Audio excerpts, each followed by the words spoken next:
So yan, Abenson. Actually, magandang go-to store ang Abenson, lalo na pagdating sa mga appliances.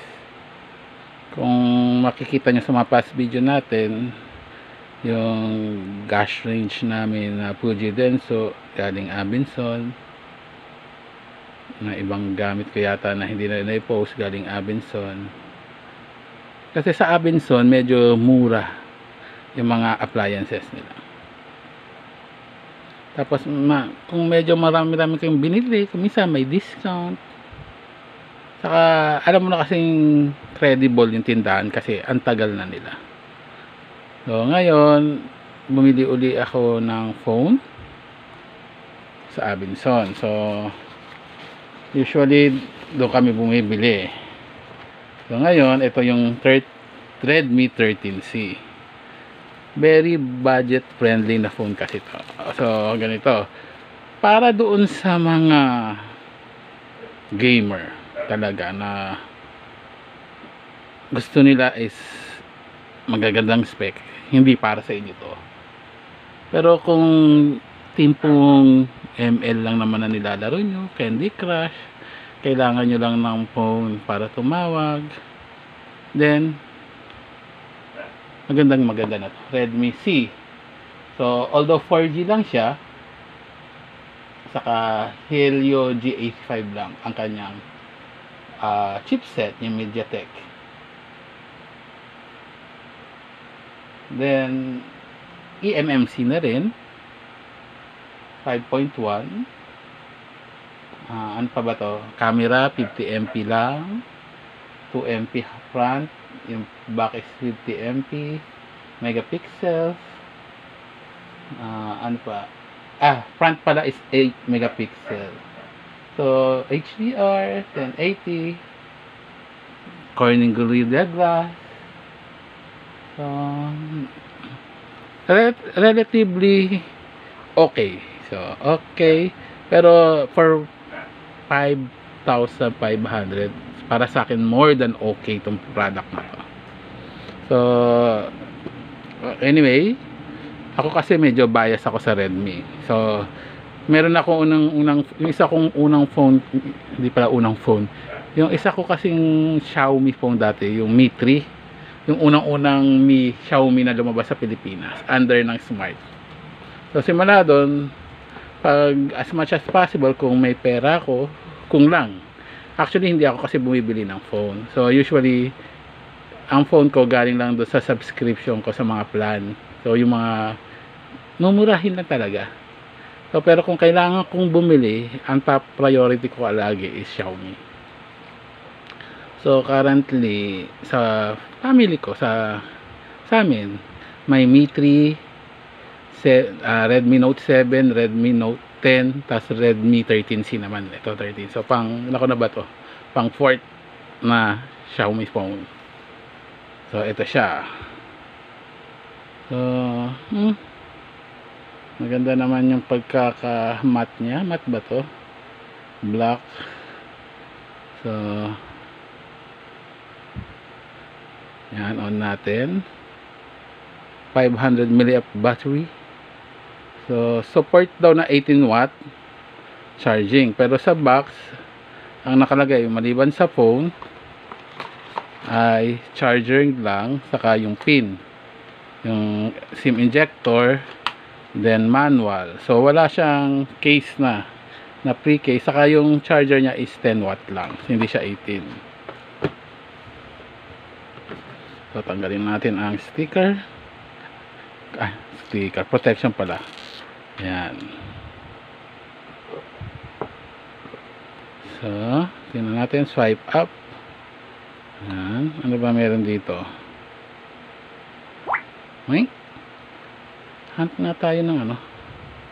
Teka, so may Netflix na siya. Mas okay naman.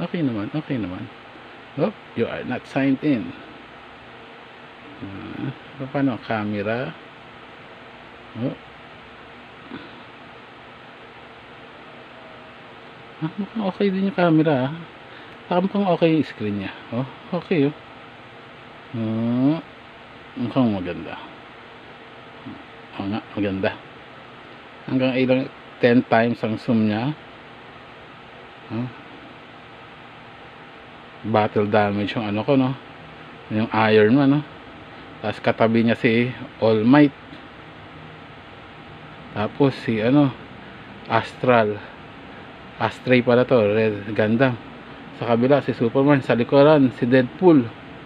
Kung ano-ano na nabanggit ko, hindi na tungkol sa Pong, di ba? So yan. So I'm not sure kung pwede na ba siyang upgradable na pa sa Hyper OS. Meron ba siyang sound na pwedeng i-play? Tingnan natin, ha, para marinig na natin. Para marinig lang natin yung audio quality niya sa mga games niya. Wala akong makitang, siyempre hindi pa ako naka-internet pero teka, kabit muna tayo sa allow you to, don't allow. Teka lang, offline na, try natin ikabit muna sa YouTube. Balik na ulit tayo. So tingnan natin sa YouTube, tingnan natin yung audio quality niya.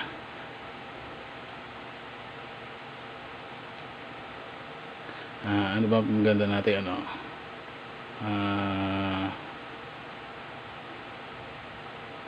ano bang hanapin natin? Pati maghanap nahirapan ako, teka, ha, type tayo ng ano,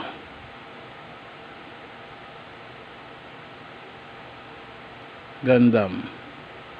Tayo ng Gundam OST. Si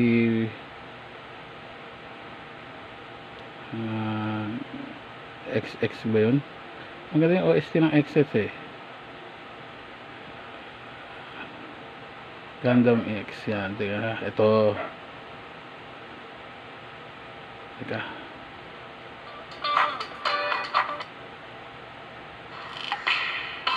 naririnig nyo ba? Food Panda daw.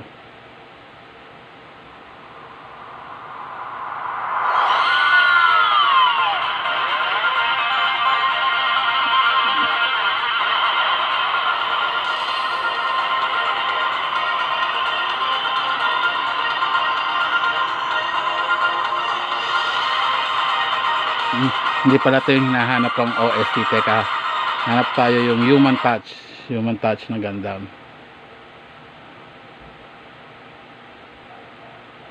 Human Touch.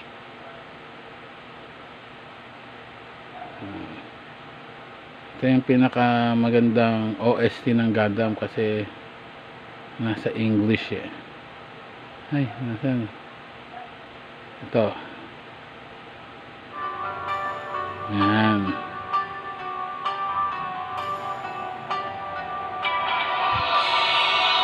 So audio,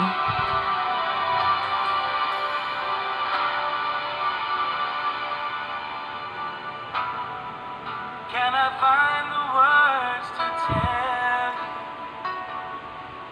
how I live between the walls? So audio wise, pasado naman, hindi namang basag, okay naman. So hanap naman tayo ng iba pang ano, hanap pa tayo ng video pag maganda ba. Pero maganda yung video nila, no? Puro Gundam kasi.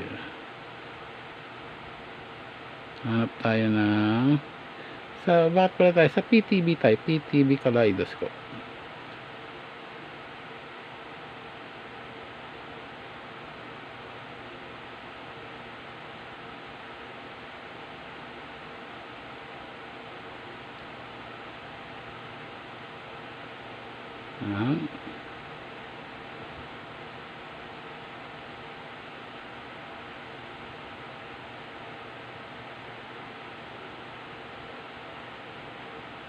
Ito, tingnan natin.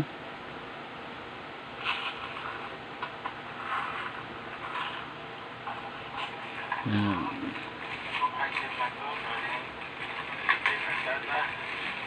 Galing pa itong China.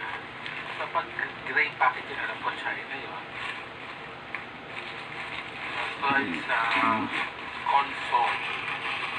Okay din naman yung video niya. Anyway, alis na tayo. So, hindi ko alam kung pwede na siyang update sa HyperOS. Tingnan natin ha. Settings. System apps updater. Tingnan natin. Wala pa naman.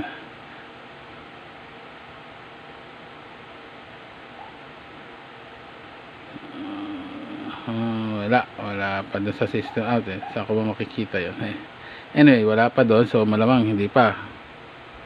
Security status,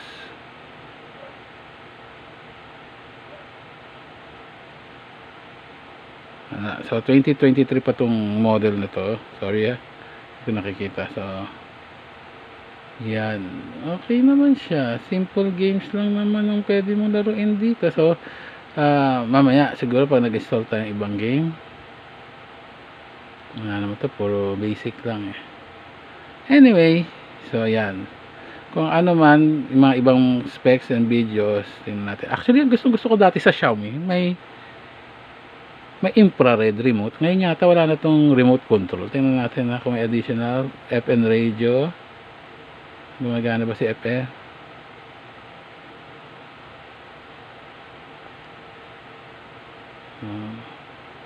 Ayan.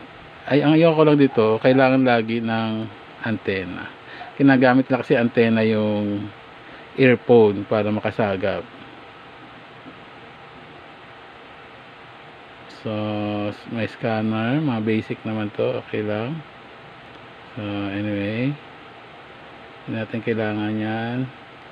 Nandiyan FB, bookings, mga common na Spotify, Shopee, si Lazada nandun na rin, Upbolt, Netflix, the usuals. This one, my games. So ano masasabi natin, maganda naman siya sa halagang 5,500. Alam mo, may minsan feeling natin pag mabigat, mamahalin. So medyo may bigat. Yan. Camera wise, ayan, malalaking camera niya, pero this one is 50 megapixel nga lang, 2 and 8, 50 and 2. Then this is flash. Sa ibabaw ang kanyang headset, USB-C. So isa lang kasi mono, ano lang siya, phone speaker, hindi dual. Pero ganda yung camera para sa akin. So may time-lapse, portrait, night, 50 MP, 50 megapixels. So may time-lapse din. So walang masyadong kakaiba sa camera. So ang ano lang nito is for your everyday phone use, okay to. Sa presyo na to, malakas na siya, hindi ka lugi. Kung minsan masasabi mong lamang ka pa sa iba. So Redmi C, syempre mas maganda yung Redmi 13C na Pro na may 5G, pero mga 17,000 kasi yun to 25,000, depende doon. Ito for your everyday phone lang, basic gaming, at kung call, Facebook, yan, okay siya. Then mamaya siguro testing natin yung mga camera, kung maganda ang kuha, video kung maalog ba. So sundan nyo na lang, panoorin yung next.